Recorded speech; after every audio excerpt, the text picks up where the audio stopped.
গোপালগঞ্জে জাতীয় নাগরিক পার্টি এনসিপির কর্মসূচিকে কেন্দ্র করে চাঞ্চল্যকর ঘটনা ঘটেছে। সকাল থেকে দুপুর পর্যন্ত একের পর এক হামলা, ভাঙচুর আর আতঙ্কে কেঁপে উঠেছে পুরো এলাকা।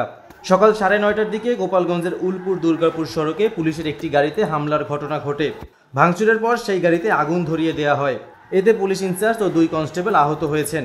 স্থানীয় প্রত্যক্ষদর্শীরা জানান, হামলাকারীদের অনেকে ছাত্রলীগ ও আওয়ামী লীগের কর্মী হিসেবে পরিচিত। এর কিছুক্ষণ পর বেলা 11:30টার দিকে কংসুর এলাকায় উপজেলা নির্বাহী কর্মকর্তার সরকারি গাড়িতেও হামলার ঘটনা ঘটে। ইওনো এম রাকিবুল হাসানের চালক গুরুতর আহত হয়েছে বলে খবর পাওয়া গিয়েছে। যদিও ইওনো নিজে অক্ষত ছিলেন, তবে প্রশাসনিক কাজে এটি একটি ভয়ানক প্রতিবন্ধকতা সৃষ্টি করেছে। বেলা 1:45টার দিকে গোপালগঞ্জ পৌর পার্কে অনুষ্ঠিতব্য এনসিপির শান্তিপূর্ণ সমাবেশে আচমকা হামলা চালায় কিছু দুর্বৃত্ত। ভেঙে ফেলা হয় মঞ্চ, চেয়ার, মাইক এবং সাউন্ড সিস্টেম। এমনকি কিছু এলাকায় ককটেল বিস্ফোরণের ঘটনাও ঘটেছে বলে নিশ্চিত করেছে স্থানীয় গণমাধ্যম।